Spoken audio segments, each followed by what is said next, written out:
ప్రభుత్వం అందరికీ అందుబాటులో ఉండే విధంగా కార్పొరేట్ సంబంధించినటువంటి హాస్పిటల్లో కూడా వైద్యం అందించేటటువంటి దిశగా ఆరోగ్యశ్రీ సంబంధించినటువంటి పథకానికి శ్రీకారం గతంలో చుట్టినటువంటి విషయం మనకు తెలిసిందే. అయితే కర్నూలు సంబంధించినటువంటి కిమ్స్ హాస్పిటల్లో 2 రోజుల క్రితం జరిగినటువంటి ఘటన ఏదైతే ఉందో అందరినీ కూడా కలిచివేసింది అని చెప్పుకోవచ్చు. ఆరోగ్యశ్రీ సంబంధించినటువంటి ఏదైతే ఈ డెంగ్యూ సంబంధించినటువంటి ఫీవరు సంబంధించినటువంటి బారిన పడినటువంటి కావేరి అనేటటువంటి చిన్నారి ప్రకాశం జిల్లాకు చెందినటువంటి చింతలపల్లి గ్రామం నుండి మొదటగా అక్కడి నుండి నేరుగా నంద్యాల సంబంధించినటువంటి ఒక హాస్పిటల్లో ట్రీట్మెంట్ చేయించుకోవడం జరిగింది. అక్కడి నుండి ఆర్ఎంపీ రెఫర్ చేయడం ద్వారా కర్నూలు సంబంధించినటువంటి కిమ్స్ హాస్పిటల్కి రెఫర్ చేశారు. ఇదే హాస్పిటల్లోనే కావేరి 6 సంవత్సరాల చిన్నారి ఇక్కడే ఈ యొక్క హాస్పిటల్లో ట్రీట్మెంటు చేయించుకోవడం జరిగింది. అయితే ముందుగా ఆరోగ్యశ్రీ సంబంధించినటువంటి కార్డు అప్లికబుల్ అవుతుందని హాస్పిటల్ సంబంధించినటువంటి సిబ్బంది చెప్పడంతో ఈ యొక్క హాస్పిటల్లో జాయిన్ కావడం జరిగిందంటూ కూడా పేరెంట్స్ చెప్తూ ఉన్నారు. అయితే హాస్పిటల్లో దాదాపుగా ట్రీట్మెంట్ సంబంధించినటువంటి వారి పేరిట 4 లక్షల రూపాయలు హాస్పిటల్ సంబంధించినటువంటి యాజమాన్యం దండుకుంది అని కూడా బాధితులు ఆరోపిస్తూ ఉన్నారు. అయితే మనం విజువల్లో చూసేటటువంటి పాయింట్ ఏదైతే ఉందో ఎగ్జాక్ట్గా ఇదే హాస్పిటల్ సంబంధించినటువంటి ఈ ఆవరణంలో దాదాపుగా ఠాగూర్ సినిమాలో చిరంజీవి ఆ యొక్క సినిమాలో ఏ విధంగా అయితే నటించారో డెడ్ బాడీని తీసుకెళ్ళి హాస్పిటల్లో మా అన్నయ్యను కాపాడండి, ఎంత అమౌంట్ అయినా పర్లేదు అంటూ చేసినటువంటి ఆ డ్రామా ఏదైతే ఉందో అలాంటి డ్రామానే కిమ్స్ సంబంధించినటువంటి హాస్పిటల్లో రిపీట్ అయిందని బంధువులు కావచ్చు తమ తల్లిదండ్రులు ఆరోపిస్తున్నారు. ఎందుకంటే అమ్మాయి చనిపోయిందా బతికుందా అనేటటువంటి విషయం కూడా మాకు తెలియదు. కేవలం అక్కడ ఉండేటటువంటి ఎక్విప్మెంట్స్ ఏవైతే ఉన్నాయో ఆ ఎక్విప్మెంట్స్ ద్వారా ఈ యొక్క అంతా యాక్షన్ చేశారు అంటూ కూడా బంధువులు ఆరోపిస్తూ ఉన్నారు. అయితే అదంతా ఒక విధంగా నడిచింది. ఆ రోజు ఇక్కడ ఉండేటటువంటి కిమ్స్ హాస్పిటల్లో ఇక్కడ మీ పాపకు చాలా సీరియస్గా ఉంది, ఇక్కడ నుండి ప్రభుత్వ సంబంధించినటువంటి హాస్పిటల్కు తీసుకెళ్లాలంటూ కూడా చెప్పడంతో ఎందుకు దాదాపుగా 4 లక్షల రూపాయల వరకు ఇక్కడే ట్రీట్మెంట్ చేయించుకున్నామంటూ హాస్పిటల్ సంబంధించినటువంటి సిబ్బందితో వాగ్వాదానికి దిగడం జరిగింది. అయితే అక్కడ ఉండేటటువంటి సిబ్బంది కావచ్చు హాస్పిటల్ వారు అక్కడ నుండి అమ్మాయి సంబంధించినటువంటి డెడ్ బాడీని స్ట్రక్చర్ మీద బయటికి తీసుకొని వచ్చినటువంటి క్రమంలో ఇక్కడే మనం చూసేటటువంటి పాయింట్ ఏదైతే ఉందో విజువల్లో చూసేటటువంటి పాయింట్లోనే అమ్మాయి సంబంధించినటువంటి బాడీని స్ట్రక్చర్ మీద ఉండే క్రమంలో ఒక నర్సు ఈ యొక్క అంబ్రిల్లా ఏదైతే ఉందో ఆ గొడుగును పట్టుకొని ఉండేటటువంటి విజువల్ అందరినీ కలిచివేసింది అని చెప్పుకోవచ్చు. కర్నూలులో ఉండేటటువంటి నంబర్ 1గా చెప్పుకునేటటువంటి కిమ్స్ కావచ్చు లేదా మిగతా హాస్పిటల్లో అంత పేరు గొప్ప ఊరు దిబ్బ అన్నట్లుగా తయారయ్యాయని చెప్పుకోవచ్చు. ఎందుకంటే ఇటీవల కాలంలోనే కర్నూలు సంబంధించినటువంటి ఒక నగరంలో బస్టాండ్ ఆవరణంలో ఉండేటటువంటి గాయత్రి హాస్పిటల్లో దాదాపుగా 12 కోట్ల సంబంధించినటువంటి ఒక కుంభకోణం అయితే జరిగింది. ఆరోగ్యశ్రీ పేరిట ఎవరైతే ఈ కామన్ పబ్లిక్స్ ఉంటారో ఆ కామన్ పబ్లిక్ ద్వారా దాదాపుగా ఒక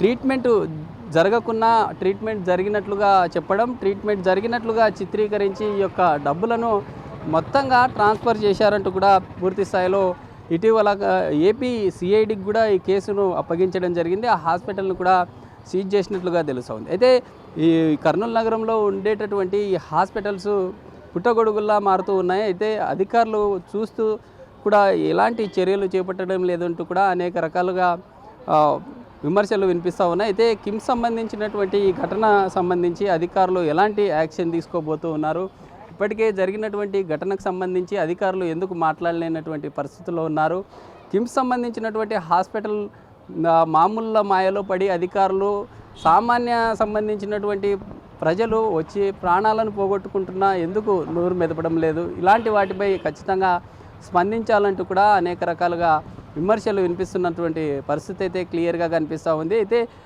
కిమ్స్ సంబంధించినటువంటి యాజమాన్యానికి ఇప్పటికే అధికారులు నోటీస్ జారీ చేశారు. అంటే జరిగినటువంటి ఘటన ఎందుకు ఈ విధంగా చిన్నారి సంబంధించినటువంటి విషయంలో ఎందుకు ఆరోగ్యశ్రీ అప్లికబుల్ కాలేదు, ఎందుకు అనేటటువంటి వాటిని కూడా ఖచ్చితంగా సోకాజ్ ఎందుకు ఆ విధంగా జరిగిందనేటటువంటి వాటిని హాస్పిటల్ వారికి జారీ చేయడం జరిగింది.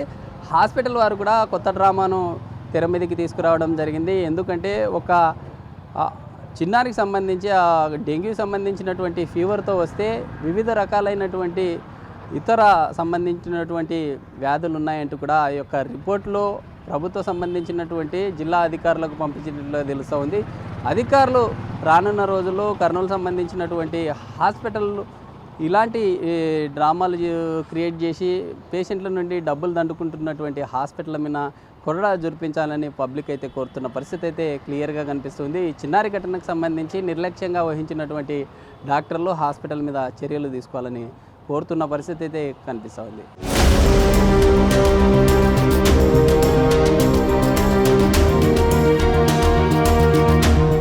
కార్పొరేట్ హాస్పిటల్లో కూడా ఆరోగ్యశ్రీ ద్వారా ఉచిత వైద్యాన్ని అందిస్తూ ఉన్నారు. అయితే కర్నూలు నగరంలో మొన్న జరిగినటువంటి ఇన్సిడెంట్ ఏదైతే ఉందో ప్రకాశం జిల్లాకు సంబంధించినటువంటి ఒక చిన్నారి సంబంధించి కర్నూలులో ఉండేటటువంటి కిమ్స్ హాస్పిటల్లో వైద్యం చేయడం జరిగింది. సార్, ప్రధానంగా అక్కడ ఉండేటటువంటి కిమ్స్ హాస్పిటల్లో ఆరోగ్యశ్రీ అప్లికబుల్ అవుతుందని ఒక పేషెంట్ను జాయిన్ చేయించడం జరిగింది.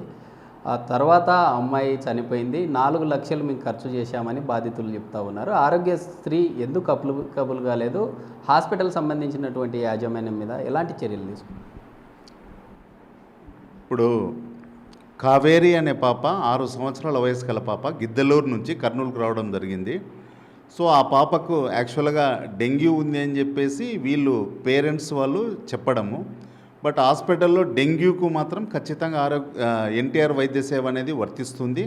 సో నేను పేపర్లో చూడడం ప్రకారం 4 లక్షలు డబ్బులు వసూలు చేసినారని చెప్పి చూడడం జరిగింది. సో నేను పోయేసి హాస్పిటల్లో ఎంక్వైరీ చేసిన తర్వాత మేము ప్రాథమిక నిర్ధారణకు ఏమని వచ్చాము అంటే కనుక డెంగ్యూనే ఉండొచ్చు అని చెప్పేసి నా అనుమానం ఉంది. సో దానికోసం నేను హాస్పిటల్లో ఉండే ఆ పాపది కేస్ షీట్ హ్యాండ్ ఓవర్ చేసుకోవడం జరిగింది. మా ట్రస్టు అధికారి మా హయ్యర్ ఆఫీసర్ కూడా నాకు ఇన్స్ట్రక్షన్స్ ఇవ్వడం జరిగింది. కేస్ షీట్ హ్యాండ్ ఓవర్ చేసుకొని మాకు పంపించమని చెప్పేసి మొత్తం ఆ బేబీకి సంబంధించిన కేస్ షీట్ ఏమైతే ఉందో దాంట్లో ఉండే బ్లడ్ రిపోర్ట్స్ కానీ అల్ట్రాసౌండ్ సోనోగ్రఫీ రిపోర్ట్స్ కానీ తర్వాత డాక్టర్ ట్రీట్మెంట్ ఇచ్చినట్టు కానీ మొత్తం ఆ కేస్ షీట్ అంతా soft copy with hard copy మొత్తం ట్రస్ట్కు పంపించడం జరిగింది. సో ట్రస్ట్ గైడ్లైన్స్ ప్రకారం ఏమైతే ఇన్స్ట్రక్షన్స్ వస్తాయో తగిన చర్య అనేది హాస్పిటల్ మీద తీసుకోవడం జరుగుతుంది. ఆ కుటుంబానికి తగిన న్యాయం కూడా చేయడం జరుగుతుంది. అయితే ఉండేటటువంటి హాస్పిటల్ యాజమాన్యం కూడా ఖచ్చితంగా ఆరోగ్యశ్రీ అప్లికబుల్ అవుతుంది అంటేనే మేము అక్కడ జాయిన్ అయ్యామని బాధితులు చెప్తూ ఉన్నారు. ఎందుకు అంటే అక్కడ ఉండేటటువంటి ఆరోగ్యశ్రీ సంబంధించినటువంటి ఆరోగ్య మిత్రుల ఉండేటటువంటి నిర్లక్ష్యం వల్లే ఇలా జరిగిందని. సో ఆరోగ్య మిత్ర నిర్లక్ష్యం అనేది కాదు, ఇది యాక్చువల్గా ఒక 2 డే అడ్మిషన్ అయిన రోజు రాత్రి అడ్మిషన్ అయ్యారు వాళ్ళు. సో ఆరోగ్య మిత్ర డ్యూటీ టైమింగ్స్ వచ్చేసి ఉదయం 9 గంటల నుంచి 4 గంటల వరకు మాత్రమే ఆరోగ్య మిత్ర ఉంటారు. ఒకవేళ రాత్రి అడ్మిట్ అయిన కేసు ఏమన్నా ఉంటే గినక ఉదయం వచ్చేసి మరుసటి ఉదయం వాళ్ళ బంధువులు ఆరోగ్యశ్రీ డెస్క్ దగ్గరికి వచ్చేసి మిత్ర దగ్గరికి వచ్చేసి మేము పలానా జబ్బు కింద జాయిన్ అయినామని చెప్తే కనుక వారికి తగు న్యాయం అనేది జరుగుతుంది. సరే, ఈ మధ్యకాలంలో చూసాం కర్నూలు నగరంలో ఉండేటటువంటి ఒక హాస్పిటల్ దాదాపుగా 12 కోట్ల రూపాయలు ఆరోగ్యశ్రీ కింద స్కామ్ చేసిందని హాస్పిటల్ కూడా క్లోజ్ చేయడం జరిగింది. అలాంటి హాస్పిటల్ మీద కూడా యాక్షన్స్ ఏదైనా ఫర్దర్గా ఉందా? అంటే ఈ హాస్పిటల్ కూడా కర్నూలు నగరంలో వన్ ఆఫ్ ద బెస్ట్ హాస్పిటల్గా ప్రజలు నమ్మేవారు. ఇలాంటి హాస్పిటల్లో అమౌంట్ ఆరోగ్యశ్రీ పేరిట దోపిడీ చేస్తున్నారనేటటువంటి ఆరోపణలు వస్తూ ఉన్నాయి. మీరు డిస్ట్రిక్ట్ కోఆర్డినేటర్గా ఏం చెప్తారు? సో ఖచ్చితంగా మేము ఈ వైద్య మిత్ర హెల్ప్ డెస్క్ దగ్గర మిత్ర ఫోన్ నెంబర్ ఉంటుంది, తర్వాత టీమ్ లీడర్ ఫోన్ నెంబర్ ఉంటుంది, డిస్ట్రిక్ట్ కోఆర్డినేటర్గా నా ఫోన్ నెంబర్ ఉంటుంది, డిస్ట్రిక్ట్ మేనేజర్ ఫోన్ నెంబర్ ఉంటుంది. దీంట్లో ఏ ఫోన్ నెంబర్కు ఏ టైంలో ఫోన్ చేసినా కూడా మేము రెస్పాండ్ అవుతాము. సో మీకు ఏమైనా అనుమానాలు ఉంటే ఈ ఫోన్కు ఫోన్ చేసేసి నివృత్తి చేసుకోవచ్చు. ఇటువంటి కేసెస్ మీకు ఏమైనా ఎదురుపడినప్పుడు సో ఇప్పుడు ఫర్ ఎగ్జాంపుల్ ఒక హాస్పిటల్ బస్టాండ్ దగ్గర ఉండే హాస్పిటల్ దాన్ని క్లోజ్ చేయడం జరిగింది. దానికి పెనాల్టీ కూడా 5,75,00,000 రూపాయలు విధించడం జరిగింది. సో ఆ కేసు కూడా సిఐడి టేకప్ చేసింది. ఆ కేసు మీద విచారణ కూడా జరుగుతుంది. ఇటువంటి ఏ హాస్పిటల్ను కూడా వదిలిపెట్టే ప్రసక్తే ఉండదు ఇటువంటి మాల్ ప్రాక్టీస్ చేస్తే గనుక. సో ఖచ్చితంగా ప్రజలు కూడా దీని మీద అవగాహన పెంచుకొనేసి మీకు 104 కాల్ సెంటర్ అనేది ప్రతి ఒక్క చోట డిస్ప్లే చేసినారు. 104 ఫోన్ నెంబర్కు ఫోను చేయొచ్చు. లేదా ప్రతి సోమవారం అనేది మనకు ప్రజా గ్రీవియన్సెస్ డే అని చెప్పి చేస్తారు కలెక్టరేట్లో. అక్కడ మీకు ఏ సమస్య ఉన్నా కూడా ఒకటి నేను ప్రజలకు విన్నవించేది ఏమిటంటే కనుక మీరు ₹1 హాస్పిటల్కు పే చేసినా కూడా దాని బిల్ అనేది తీసుకోండి. బిల్లు ఉంటే కనుక ఖచ్చితంగా మనము అడిగేదానికి ఆస్కారం అనేది ఉంటుంది. మీరు కిమ్స్ హాస్పిటల్కి నోటీసు సబ్మిట్ చేశారు. నోటీస్ సబ్మిట్ చేస్తే వారు మీకు ఎలాంటి ఫర్దర్గా ఎలాంటి దానికి సంబంధించి సమాచారం అంటే ఆన్సర్ చేశారు, దానికి సంబంధించి ఏదన్నా కొలిక్కి వచ్చిందంట?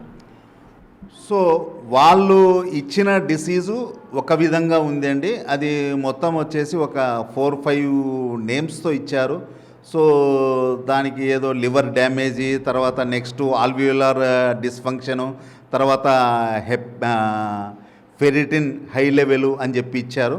సో మేము ప్రాథమిక నిర్ధారణకి ఏమొచ్చాము అంటే కనుక కేస్ షీట్లో ఒక సైడ్ వచ్చేసి ఫీవర్ విత్ హెమరేజిక్ అని చెప్పేసి ఉంది. ఆ వర్డ్ వచ్చేసి డెంగ్యూకి వాడతారు.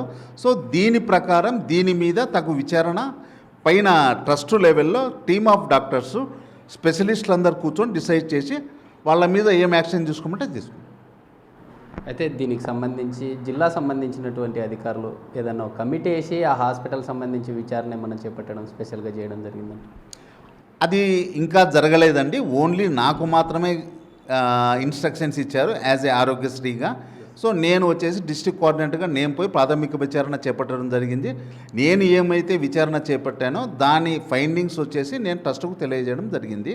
ట్రస్ట్ నుంచి ఫర్దర్ యాక్షన్ ఏమైతే తీసుకోవాలని చెప్తారో దాని ప్రకారం నేను హాస్పిటల్ మీద తగు చర్యలు తీసుకోవడానికి రెడీగా ఉన్నాను. కొన్ని హాస్పిటల్స్లో ఆరోగ్యశ్రీ కొన్ని వ్యాధులకు అప్లికబుల్ అయినా కానీ అవి అప్లికబుల్ కాదని కొన్ని రోజుల పాటు టెస్టులు కావచ్చు లేదా వైద్యం అందించిన తర్వాత ఆరోగ్యశ్రీకి అప్లికబుల్ అయ్యే విధంగా చేస్తూ ఉన్నారు. అలాంటి హాస్పిటల్ మీద ఫర్దర్గా మీరు ఎలాంటి యాక్షన్ తీసుకుంటారు? ఆరోగ్యశ్రీని అంటే హాస్పిటల్కి ఎంట్రెన్స్లో ఎలాంటి డిస్ప్లే చేయాలి? ఆరోగ్య మిత్ర ఎలాంటి వచ్చేటటువంటి పేషెంట్కి గైడ్ చేయాలంటే?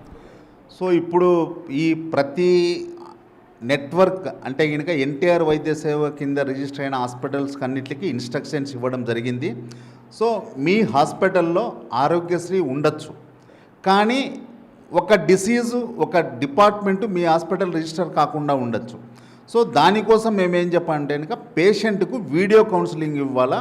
ఆ వీడియో రికార్డింగ్ మా ఆరోగ్య వైద్య సేవ మిత్ర సమక్షంలో జరగాల. సో బాబు నీకు పలానా డిసీజ్ వచ్చింది, ఇది ఆరోగ్యశ్రీ కింద వస్తుంది, కానీ మా హాస్పిటల్లో ఆ జబ్బుకు మా హాస్పిటల్లో రాదు, మీకు పలానా హాస్పిటల్లో వస్తుంది అని చెప్పి ఆ హాస్పిటల్కు రెఫర్ చేయడం. లేదు మీరు రెఫర్ చేయడానికి ఇష్టం లేదంటే కనుక కనీసం మన ప్రభుత్వ జనరల్ ఆసుపత్రికి కూడా రెఫర్ చేసేసి అది వీడియో రికార్డింగ్ అనేది ఖచ్చితంగా ఉండాలి. ఇది మొత్తంగా కిమ్స్లో జరిగినటువంటి చిన్నారి సంబంధించినటువంటి వైద్యం చేసేటటువంటి క్రమంలో చిన్నారి డెంగ్యూ సంబంధించినటువంటి ఫీవర్తో చనిపోయిందంటూ తమ తల్లిదండ్రులు ఆరోపిస్తున్నారు. అయితే హాస్పిటల్ సంబంధించినటువంటి యాజమాన్యం ఆరోగ్యశ్రీలో అప్లికబుల్ కాదంటూ దాదాపుగా 4 లక్షల రూపాయలు దండుకొని ఈ యొక్క చిన్నారి చనిపోయిందంటూ కూడా చివరికి ఒక సినిమాను తలపించే విధంగా ఠాగూర్ సినిమాలో ఏ విధంగా అయితే ఇన్సిడెంట్ జరిగిందో అలాంటి సీనే కర్నూలులో చోటు చేసుకుంది. అయితే దీనికి సంబంధించి విచారణ మనం డిస్టిక్ సంబంధించినటువంటి కోఆర్డినేటర్ను విచారణ కోరగా హాస్పిటల్ సంబంధించి ఇప్పటికే విచారణ కోరుతూ ఉన్నాము. అక్కడ ఉండేటటువంటి ప్రతిదీ అంటే ఉండేటటువంటి ఆరోగ్యశ్రీ సంబంధించినటువంటి సేవలు ఏవైతే ఉన్నాయో ప్రజలకు తెలిసే విధంగా అన్నీ డిస్ప్లే చేసి ఉంచాలి. అలాంటి హాస్పిటల్ ఏవైతే ఉన్నాయో మొదటగా చేరే సమయంలో కూడా క్లియర్గా చెప్పాలి.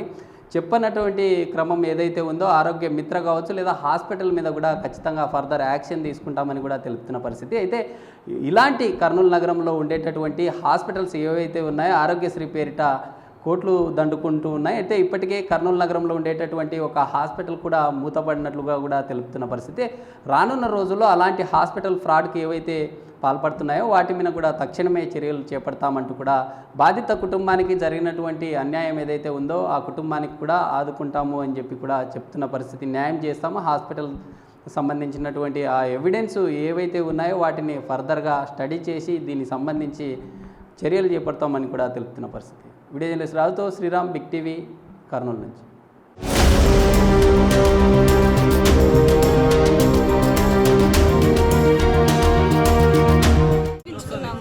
చూపించుకుంటే డెంగ్యూ జ్వరం అదేందో అన్నారు సార్ వాళ్ళు. అంటే డెంగ్యూ జ్వరం అనేది నంద్యాల పోతే నంద్యాల నంద్యాల పోతే ఆ సార్ ఎక్కడికి అర్జెంటుగా పోవాలంట అని ఈసారిగా ఫోన్ చేసి పలానా కేసు పంపిస్తున్నాను నేను వాళ్ళని చూడండి అని పంపించినారు.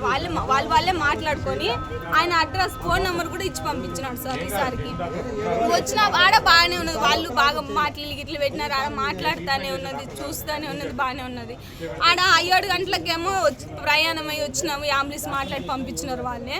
ఈడికి వచ్చి 10 గంటలకు ఈడికి వచ్చినాం సార్, ఈడ అడ్మిట్ చేసినారు. ఈడికి వచ్చినా కూడా బాగున్నది, పాప మాట్లాడుతా బాగున్నది. కొంచెం బాగా నిద్రపోతుంది, కొంచెం అమ్మ కడుపు నొస్తుంది అని ఏడుస్తుంది. ఏం కాదులేమ్మా పోతుంది, కొంచెం మళ్ళీ పనుకుంటుంది. పనుకున్న మళ్ళీ ట్రీట్మెంట్ ఏం చేస్తారు, ఫస్ట్ ఒక వైద్యం ఇస్తారు, అది ఒక 10 నిమిషాలు 10-20 నిమిషాలు ఇస్తున్న పాట పాప పనుకున్నట్టుగా ఉన్నది అనుకో. ఈ వైద్యం కాలేదు, ఇంకొక 17,000 18,000 అవుతాయి అని చెప్తారు సార్. సరే సార్ ఏమన్నా కానీ చేస్తాము అని మళ్ళీ ఆ వైద్యం తీసి పక్క పడేస్తారు, మళ్ళీ వైద్యం పెడతారు, అది ఒక 20 నిమిషాలు చూస్తారు. మళ్ళీ ఈ వైద్యం కాదు ఇంకా అసలు ఇది ఉండదని 4 కలర్ 5 కలర్ మేమైతే ఒక్కటి కూడా చదువుకోలేదు, మాకు అర్థం కూడా కాదు సార్. అన్నింటిలకు సరే సార్ అని వాళ్ళు చెప్పినవన్నీ ఇంటింతలా కవర్లు తెచ్చిస్తున్నాం సార్. అన్ని అయితే ఒక్కటి కూడా కరెక్ట్ ప్రాణం ఉండాలమ్మా, అది కొంచెం పెడతారు, అన్ని తీసుకొచ్చేమో పాపం సెట్ కావటం లేదేమో ఇంకా చూదులు ఎన్ని వాసన ఇక్కడ పెట్టినారు. దీన్ని దెబ్బకి అంత వాసన అప్పుడు సార్ వచ్చి తీసేయండి అన్నారు. బయట బట్టి వాళ్ళు ఏం చేస్తున్నారో ఏమో నాకైతే తెలుస్తాను, చూడని ఇలా దగ్గరికి కూడా పోనీలే. అయినా పాప మా నీళ్ళమ్మా అమ్మ ఇంకా పట్టి అన్నం తింటేలేమ్మా, అన్నం తింటేనే ఒక రోజు అరిసినాను సార్. మా చింతపల్లె సార్, కొమరోల్ దగ్గర.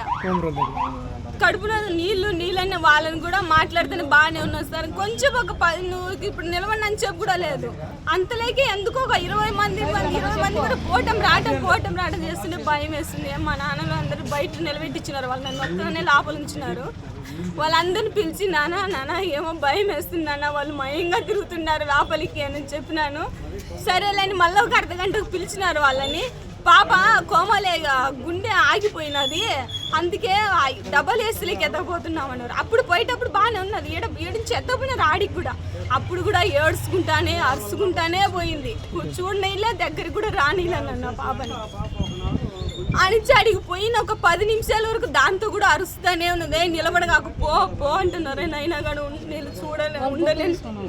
ఉండలేను ముందే నాకు నిన్ను మనసుని చూడకుండా ఉండలేనని ఏడుచుకుంటూ ఆడ నిలబడితే ఒక సిస్టర్ నిలబడు అయితే వాకిలి దిగాకమన్నారు. అంతే సార్, ఇంక అమ్మటే కొట్టేసినారు. అప్పుడు పండుకున్నది, ఇంకా ఇప్పటికి లేలే. పానం ఉంది అంటారు. 4 లక్షలు సార్, అమ్మ అని పిలుస్తుంది, నాన్న అని పిలుస్తుందని జ్వరమే కదా సార్. అంతే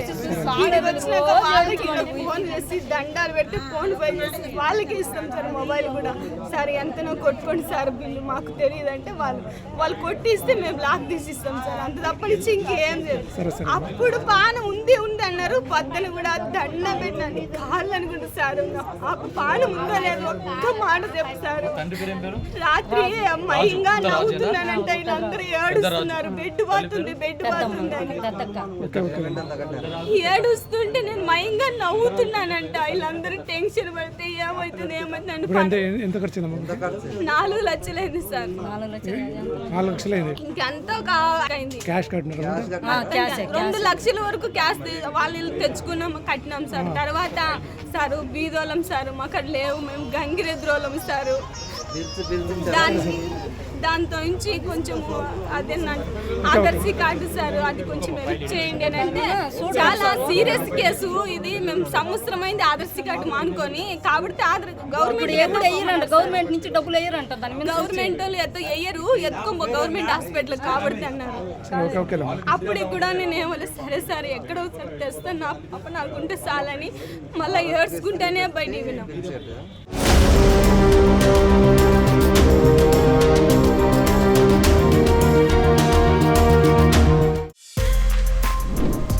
For more videos like this, subscribe Big TV channel.